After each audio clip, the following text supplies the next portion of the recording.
Welcome to the College Checklist podcast by March Consulting College Planning and Higher Scores Test Prep, where we make some of the confusing chaos of college admissions process simple. I am one of your hosts and the resident test prep expert, Julia. And for the last episode of the season, as we kind of head into the holidays, the semester is winding down. Maybe you're making plans for like January and February, maybe after you eat all the Christmas cookies. If you're taking spring tests, it might be time to start thinking about test prep at a very leisurely pace. So, I've brought on a very special guest, Eric Rath, founder of Rath Tutoring. Would you like to tell us a little bit about yourself, Eric? Yeah, thanks for having me, first and foremost. And in short, I've been in test prep and tutoring really for about 20 years. The last 10, I've had my own company, Rath Tutoring, but prior to that, I'd worked as a tutor. I'd written a lot of curriculum, worked in sales and marketing, but always within the test prep space. So I always like to tell parents and students, if you have questions or Q&As, even after this, send them our way because I love kind of being surprised by something I haven't heard yet because after 20 years, you've kind of seen it all. So I'm happy to share, my experience and what I've covered before, but let's get to it. Yeah, amazing. So, first thing I want to start with is this has always been the case, but I think especially now, there are a lot of myths and misconceptions about test prep, test SAT, ACT testing in general. So we're gonna dispel some together. Definitely. So first of all, first myth: no one needs the SAT or ACT anymore. Or on the flip side, you have to have a test score to get financial aid or get into college. Those sort of either or binary. First of all, I would start off by saying neither is true, right? Neither extreme is true. Test scores can be helpful for people in a few situations. So tend to emphasize like independent homeschool students. Some schools particularly call out like we would like test scores if you were homeschooled. ESL students could use it for their English score. Students who are applying to private scholarships or are applying to some highly selective schools or programs that do still require a test, right? But the benefit of a test score has to be evaluated on like a case by case basis for each student because of all the test optional stuff and how much has changed recently. There is no universal, if you do this you're fine, if you don't do this you're fine. There are no rules like that Right. anymore, unfortunately. Has that been the case in your experience as well? Yeah, and especially with the test optional movement. And that really came from the pandemic. Like students really just couldn't take the tests. Mhm. They physically couldn't show up. And this was before they had shifted to digital options. So they were just out of luck. And that time has since passed. And like you mentioned, especially a lot of those most competitive universities, kind of your top 50, have almost all shifted back to requiring the tests. And even if they don't and it's test optional, it comes down to that decision of, well, if there's two students that are generally equally weighted and one has a great test score and one doesn't, which one do you want to be? So, I think our listeners will hear either of us say it depends, a lot during this, but it really does because it comes down to Yeah. more, is it worth the opportunity cost? Is it worth the time, the effort, the money, everything that goes into it?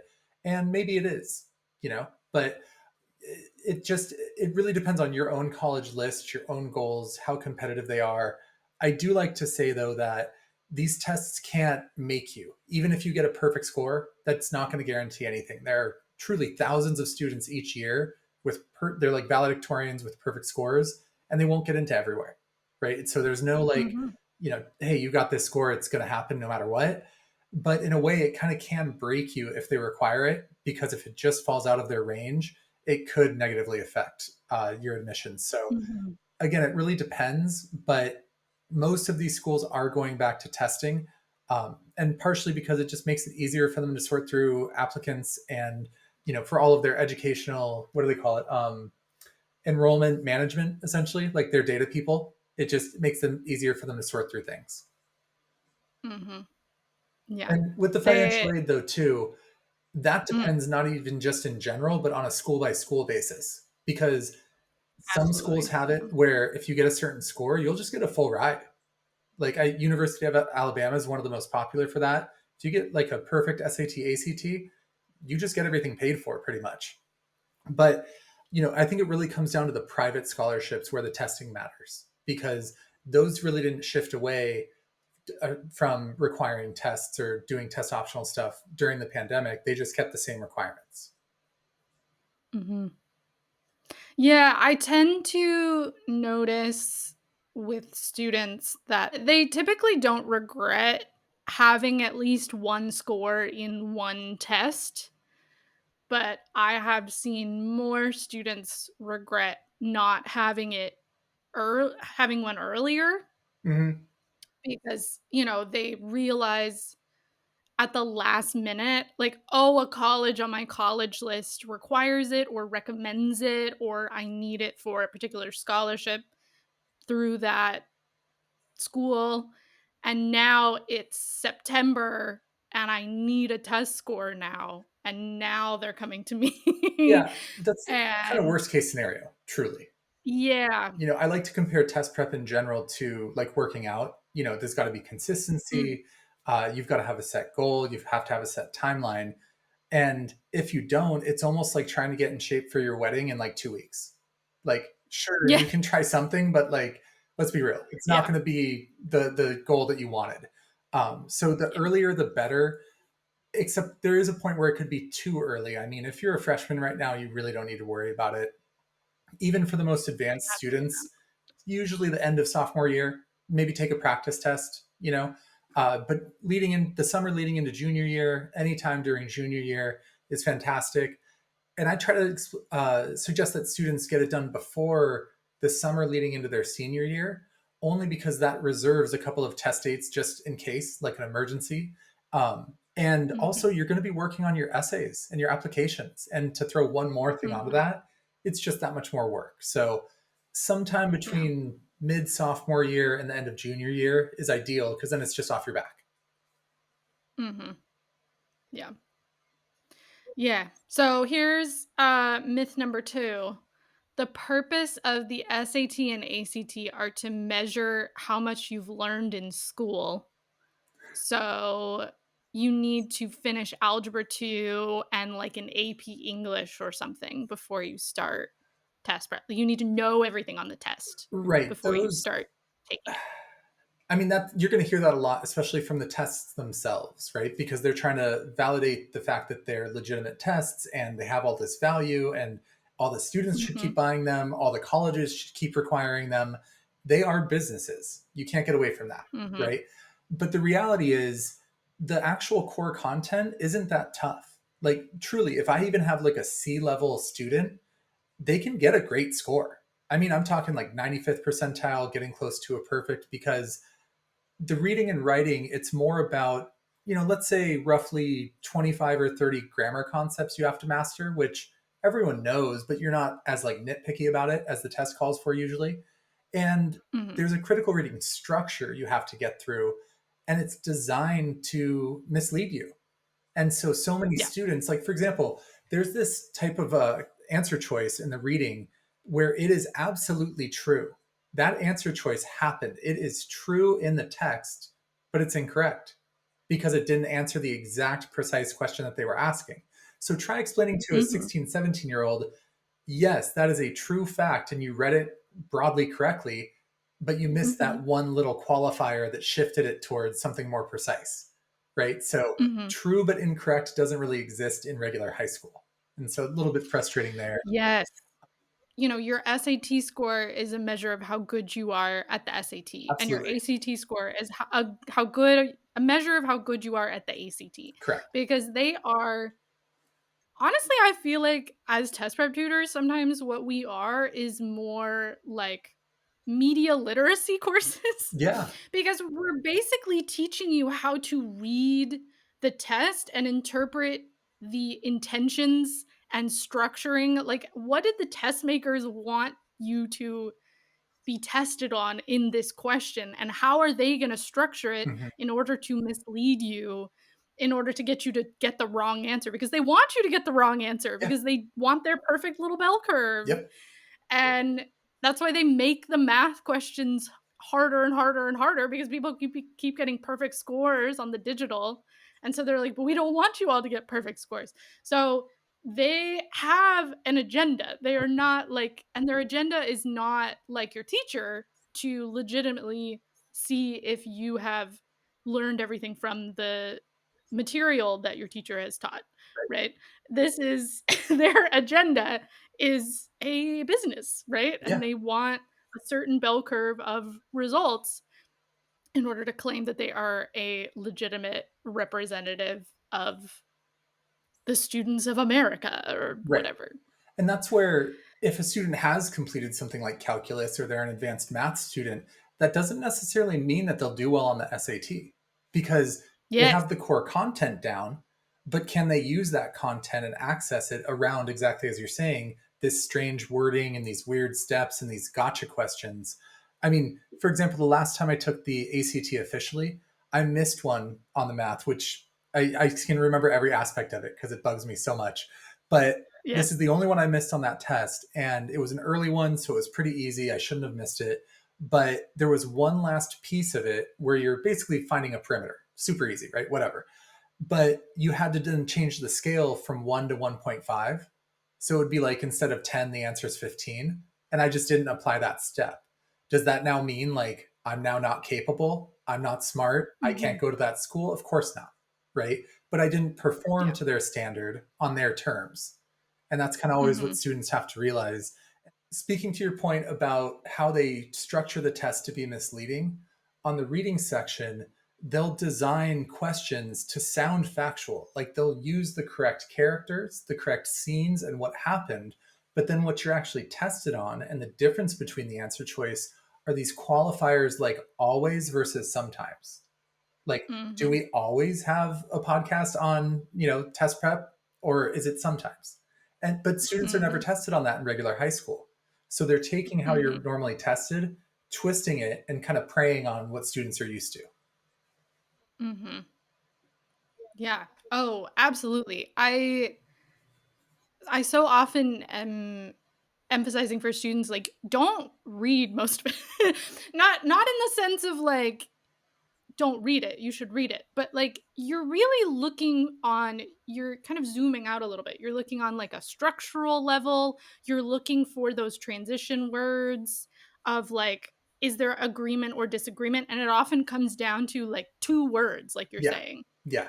Are is the answer choice in the right order Hmm. of what appears in the question or in the passage? Like, maybe they just reverse the order of the two things that they want you to include, and so now it's wrong. Like, Well, like, it's even on the last one, yeah. last SAT I took, there was a question about when did this happen chronologically. And I froze Mm, because, at the time I'd been doing this years and years and years. And I was like, shoot, do they mean chronologically, like line by line in the passage, like line one is first and line 20 is ah, last? Or do they mean in like yeah. 1920, versus 2004, right? And Right, right. I went with the passage structure. That wasn't the case. It's actually, in time. So, like, Okay. what was the date that it happened on, right? But sometimes you can overthink it too. And that just goes to show, Mhm. someone who's taught it, written it, gotten perfects before, can still run into one of those walls on a question here or there.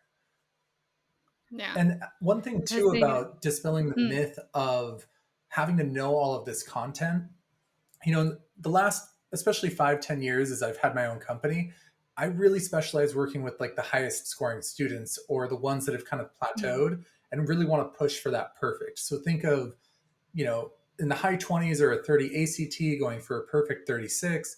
Maybe they're at about a 1400-ish in the SAT going for that perfect 1600.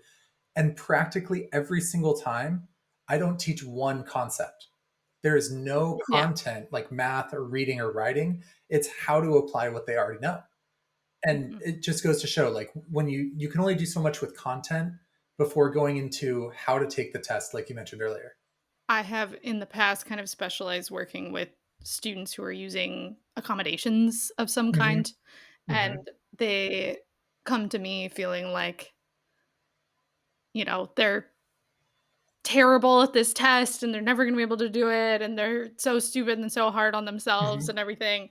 And it's the exact same thing. I cover very few concepts. Like if there's a glaring like oh they really need help with like vocabulary or something, like Yeah. obviously we'll work on that, but yeah, it's the exact same thing. It's like they're coming to me because the test is bananas and I Yeah.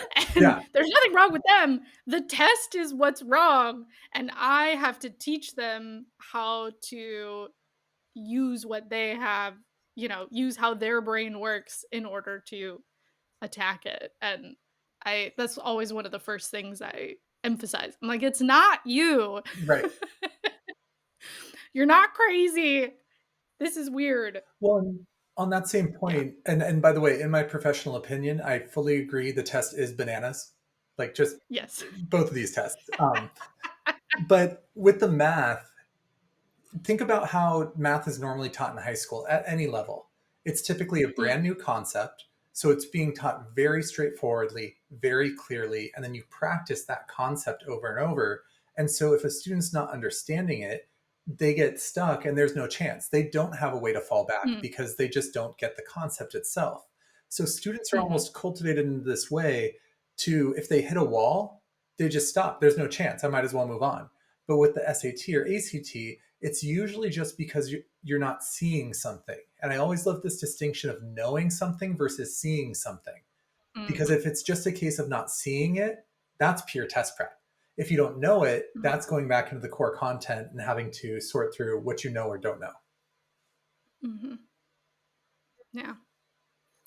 Okay. So, now that we're getting into the nitty-gritty of how test prep actually works and what we actually do, how can students and their families figure out what kind of test prep they need, right? Because we're sort of making this distinction between like conceptual review Mhm. and like test prep methods. And like you said, you specialize in students who have kind of plateaued at a certain high score and are trying to level up, Right. right? So how can students and their families find the right fit? Mhm. How can they figure out what they're looking for and know how to ask kind of the right questions? Well, the earlier you start, the better, because you don't ever have to just start your test prep right away. Like, we have conversations with some families, they'll call in, let's say this summer, we won't start until next January, March, because they might have, sports, extracurriculars, student government, you name it. And so you don't want to like overload a student, and just say, oh, just go do it because they already have homework and life and everything else going on. So you kind of want to find, where is my year or where is my schedule a little easier, and then kind of start from there. And when you have more time, there's just more flexibility. But typically, I like to think that, about 1 to 3 months for each official test is kind of my sweet spot. And really, that depends on how often you're meeting with a tutor, what sort of score jump you want to make, where you're starting off from. So it just, again, it really varies. I might have a student come in that's close to a perfect. They might only need a month worth, even once a week. It's just tweaking a few things. You have a student starting at a lower score that really has to get over some high threshold for whatever scholarship or competitive admissions. They might need closer to like 6 to 9 months to figure it all out, but I'm not going to prepare them for 6 or 9 months and then take one test. Even though we can use practice tests along the way, which is what everyone should do, I like official tests at most every 3 months, because I like to think of it as like, if you're training a horse, it's just got to run, not to compare students to animals, but, or like boxers have to fight. There's something different Yeah. about an official venue, like an actual competition, Mhm. right? Like scrimmages Mhm. can only go so far. Uh, Mhm. and it's not the end all be all if unless it's that last test date before you apply. Because let's say you prep for 1 to 3 months, you take that official test, maybe you don't get your goal score.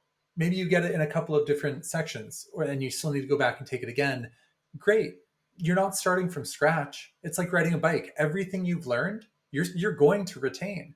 And even taking a little bit Mhm. of time off. Like we just had a student who prepped for about 3 months leading up to the October ACT. Or no, I take that back. It was September ACT. And then she's starting hockey. So she can't do anything until about probably March, and we'll pick it back up.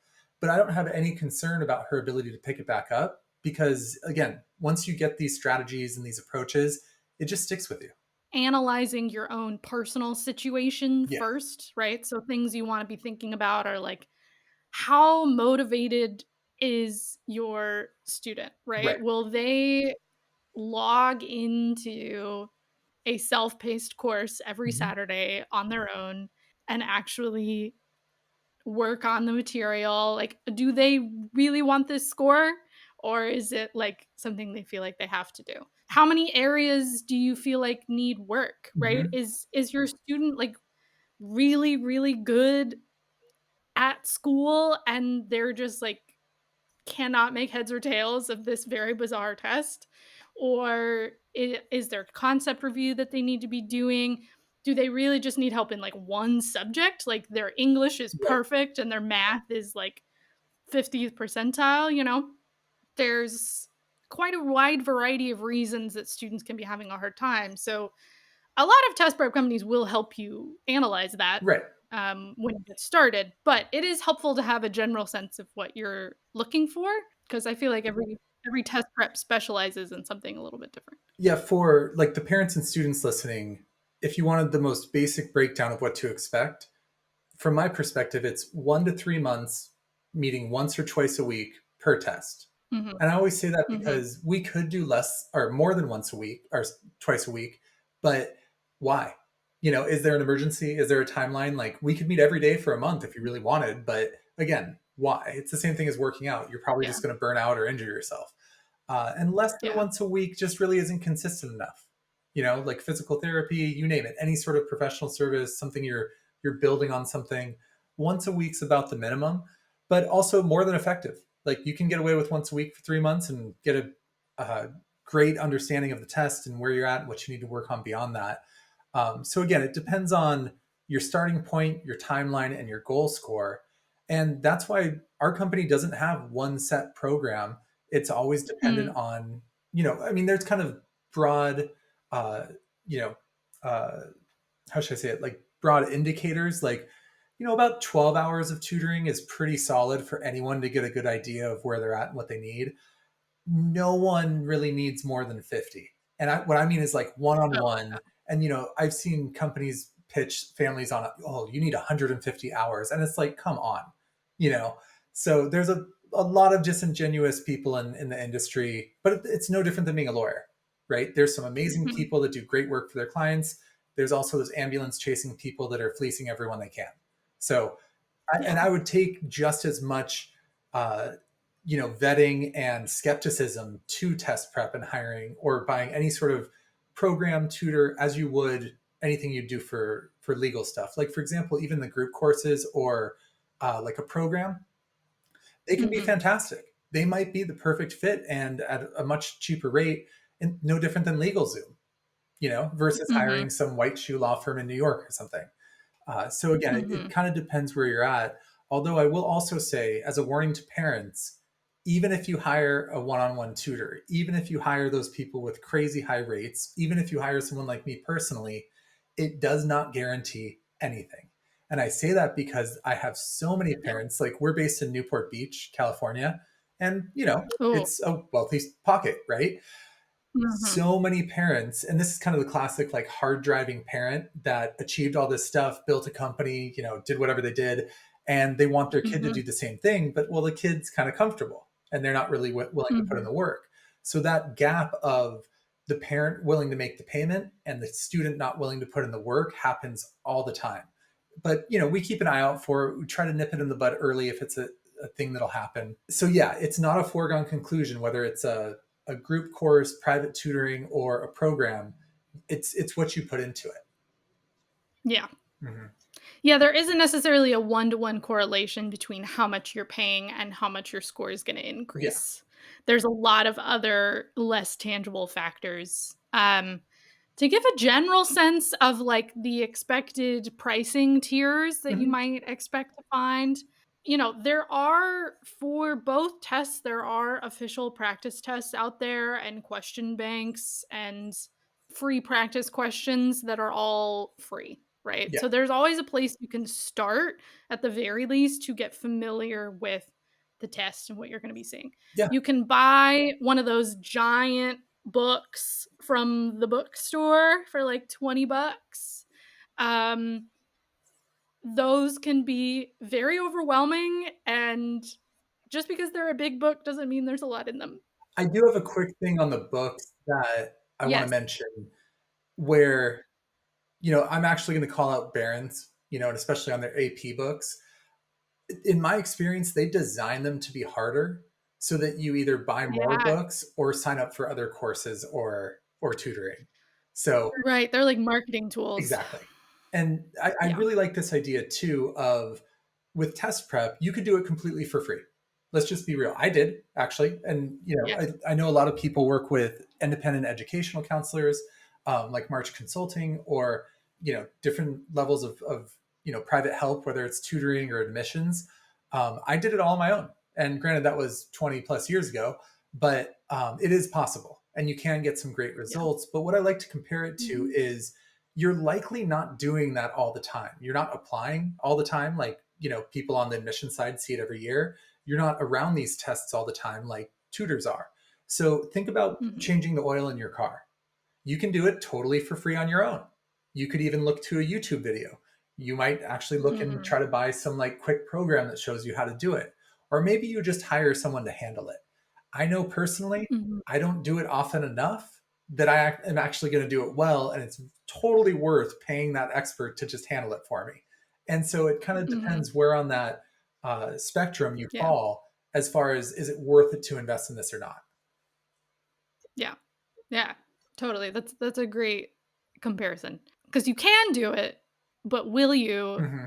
and will you be satisfied with it? Yeah. So the kind of like mid-tier, there's particularly since the digital tests came around, so these have really exploded in like the last 4 years, but sort of online self-paced courses, Hmm. those typically range from like 100 to like $600, Yeah. kind of flat fee.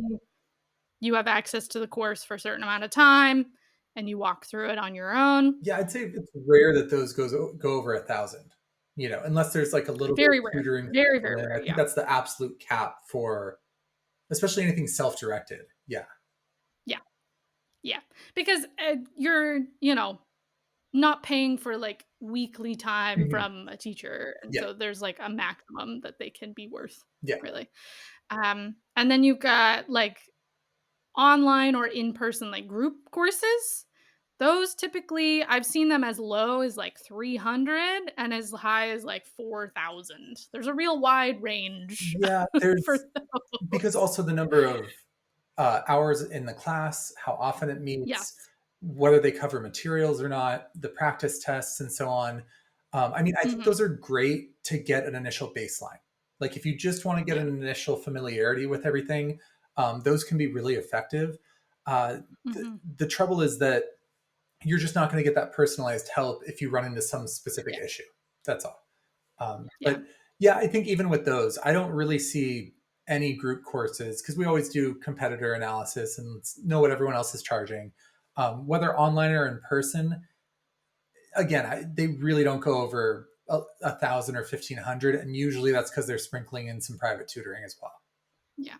And then for private tutoring, I like to tell people you might want to expect like I feel like they rise at the same rate as like therapy Yeah, prices that's actually a really for good way your to think region. about it. Yeah. Yeah. Because they tend to be higher in the metropolitan areas Hmm. where therapy is also higher, and then, so it's similar range. If you know how much if you know how much therapy costs in your area, that's probably how much a good private tutor costs. But I would ask you, since you your whole thing is tutors, Yeah. I would consider you the expert here. How can parents know if a tutor is worth the money? That's a great question. Um, and I think there's a couple of factors that come into it. I wouldn't say it's just by the dollar amount because a lot of that's just marketing. Yeah, You'll always get, yeah. hey, this tutor is 25,000 guarantee for a perfect score, 500 an hour, 1,200 an hour. I've seen a few recently, especially in New York, 1,500 an hour. And it's like, knock it Ooh, off. Like, just knock it off. You know, I mean, hey, if you want to pay me that, what's the rent? here's my number, but I'd say, like therapists or even like lawyers, right? The way I always compare it is I'm essentially like the partner in my firm. I'm the lead lawyer, I'm the lead Mhm, tutor. It comes with a premium and it's a little more than mhm, probably double what we normally charge. But there's only one of me. So that's literally the exclusivity you're paying for. Normally, though, I'd say most tutoring companies are going to hang around probably 150 to 250 an hour. And part of that too, if you go under that, I'd actually question it a little bit. You might not be getting a deal because you have to think, how much are they even paying their tutor? Right? I mean, we pay mhm, our tutors between about 40 and 60 an hour. We charge about triple that, if not a little more. And it's because there's operations, there's taxes, there's, marketing, there's everything else that goes into it. So think of it as a tutor's probably getting at best about 30-35% of that. But that's mhm. because they're doing the teaching versus all the other operations that happen. Again, no different than like a lawyer doing billable hours. But I'd almost be wary of anyone over 500 plus, because Yeah, it just comes down to like, what are you guys doing? You know, yeah. and more so, that's why I kind of reserve my services for students that have hit some type of wall that other people can't figure out, because that's when I believe my value truly is worth that extra money. Because Mhm, otherwise, why not work with the rest of my team? Like, if you don't have that, mhm. comparing it to lawyers again, if you don't have that specific case that calls for bringing me in, just use our people. They're great. They're super experienced. They're going to cover everything. They have all the resources I do. And so I'd say probably, yeah, 150 to 250 is about the market rate. I'd also be wary of companies that stagger tutors, like, because again, this is usually just a marketing ploy. Like, there's a difference in rate for me, but that's just me versus the rest of my company, right? But these ones Mhm. that do, here's our standard tutor, here's our premium, here's our master, here's our expert, and each one's about $50 more an hour. Here's the thing, these companies, because I've worked at these companies before, they use the same tutors for all those different levels. It's just how much can we squeeze out of this client? And it's very Yeah. disingenuous. Again, lots of ambulance chasing lawyers in this industry in that sense. And Mhm, going back to the number of hours you should expect with private tutoring, we typically, if we had kind of a bell curve of the most common packages in tutoring, our actually average package is right about 24 to 30 hours. You have some mhm. students that really need to dive in and go a bit beyond that. Some go a little bit under because they only have like one section, like you mentioned earlier. But if you're factoring in, let's just round it to 20 to 30 hours for a full length, starting from scratch SAT, ACT. If we're averaging about 200 an hour, that's $4,000 to $6,000. And that's very, very common these days. So again, Mhm. it can work out great, but you've just really got to vet the tutor. And going into like how to know whether they're worth the money and like what to vet, I would say absolutely personal recommendations. Because if someone got the score and they worked with that service and it was a great experience, that's probably the best case, right? Also, longevity, because there's no real threshold to entry. It's almost like being a realtor or something where you can just actually, realtors have more thresholds to entry. Like, you have to get a license than tutors do. You can just show up and Mhm, say, I'm a tutor, I'm an expert, I built a mhm, website. So, longevity is a big one because at all these conference or industry conferences over the years, every single year you see the same 10, and every single year there's another 10 that show up and then aren't there next year, right? So there's always someone popping up trying to make a buck. Um, and then also just some of the little specs on how they operate. If you don't have a good tutoring match, are you allowed to swap out the tutor? Do they allow for some sort of trial session? Can you meet the tutor before you start? Will they give you a free test to see where you're at? Because a lot of these will say, oh, you can meet with your tutor for 30 minutes if you pay us $50 because they're trying to hook you. Oh, you can take a practice test, but it's $50 or $20 or whatever it may be. So for me, it's more, are they providing you a good faith assessment of what you're looking at, or you Mhm. pay to get there? Yeah. Are they, like, using the EasyJet model, or Yeah, wait, that's yeah. the European example. What That's a great way to think what's about the it. American example? Spirit Sprint. or Spirit. Yeah, Spirit, yeah, Spirit, yeah, not Sprint.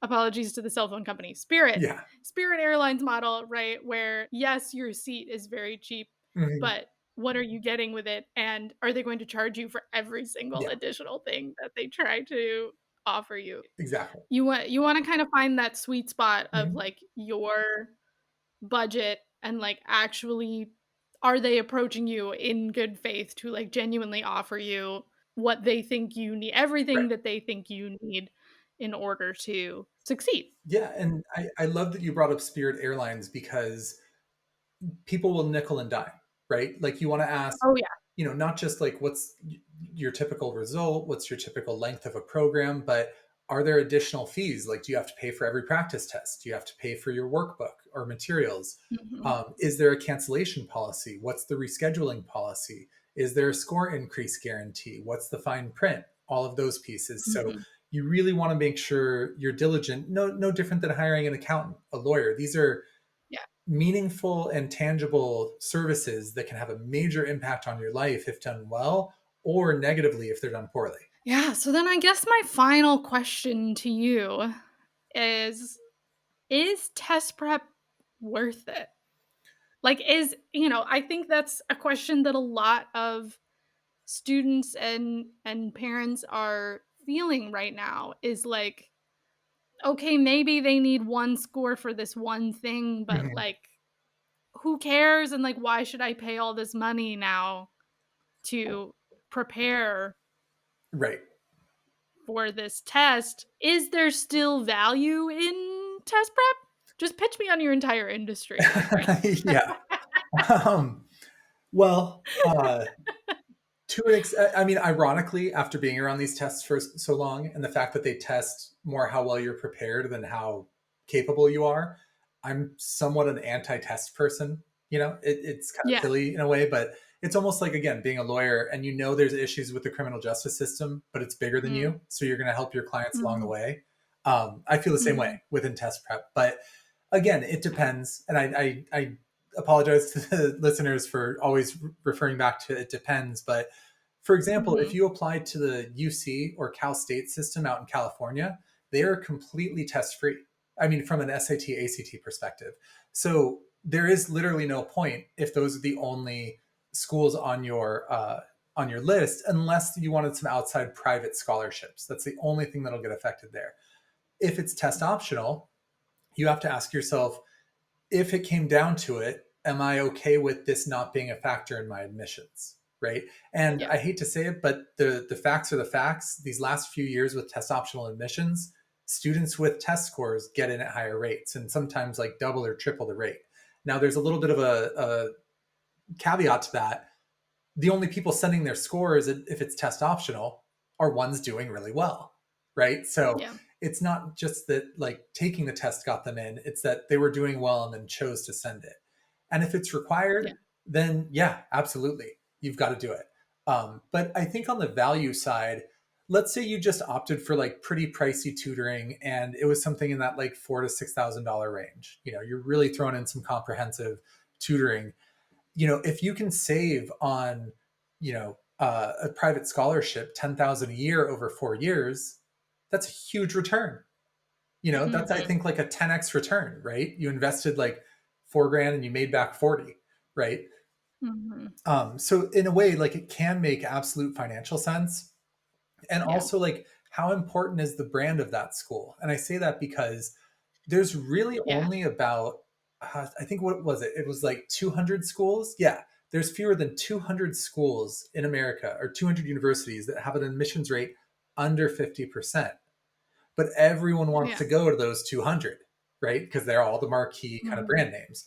But there's about Mhm. 1,800 universities in the US. So you got to think like that's about a little more than 10% of the schools are hyper competitive, right?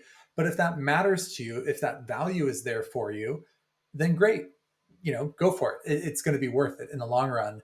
But for me, I would say start with a practice test and compare it to your college list and see. Like, really make it your own. Yeah. It is probably the best way I'd mention it.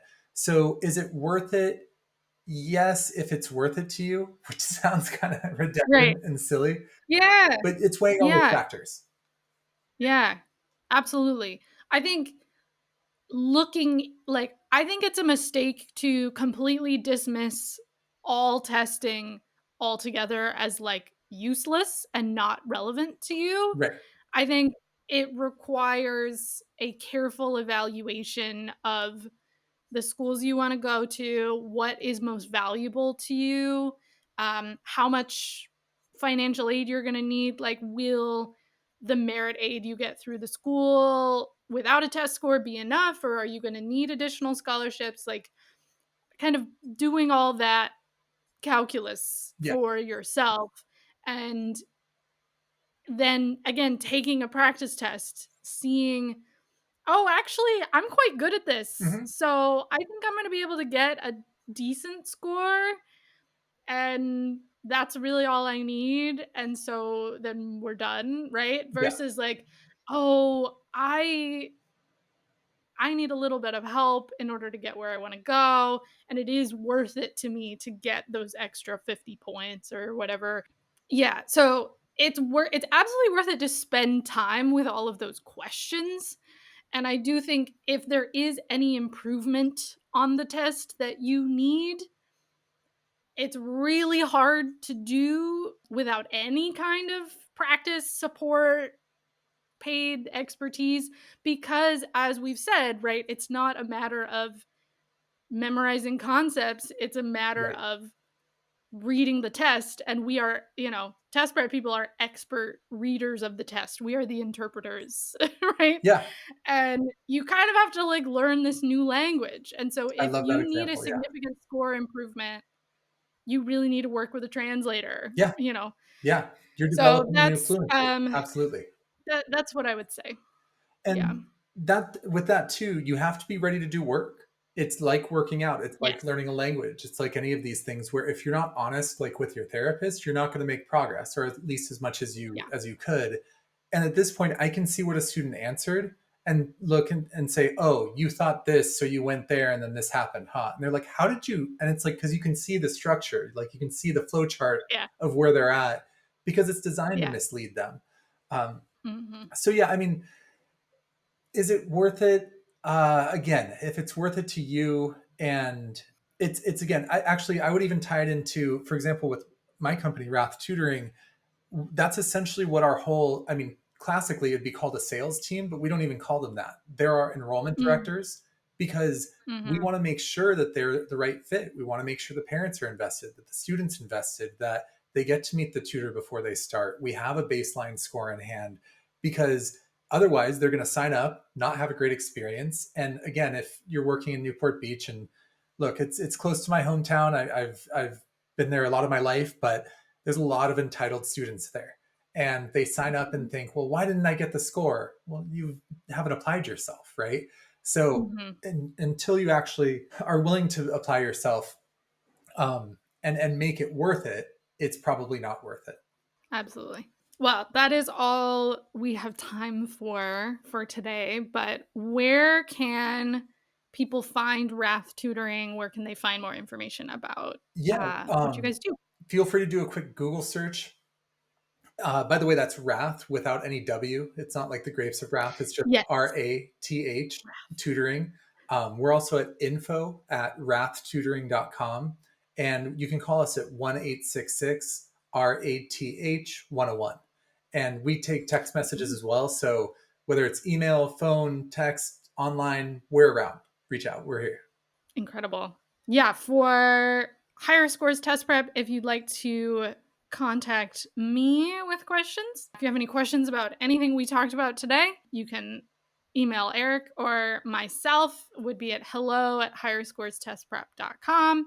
And you can check out our website, either of our websites, in the links in the show notes about courses, tutoring, free resources. That is all for now. Thank you so much, Eric, for lending your time and expertise. Yeah, thank you for having me. It was a pleasure. And with all the questions, like I mentioned at the outset of the podcast, try me if you've got a question. Reach out to us. I'm also Eric at Rath Tutoring, so ERIC, easy to reach there as well. And if you've got one of those far-flung questions, or you think I've never heard it, try me. I've been around for a while and would love to see what you got. The gauntlet has been thrown. Yeah, exactly. All right. So we will be back with the new season in the new year. Thanks for listening and happy holidays, everybody.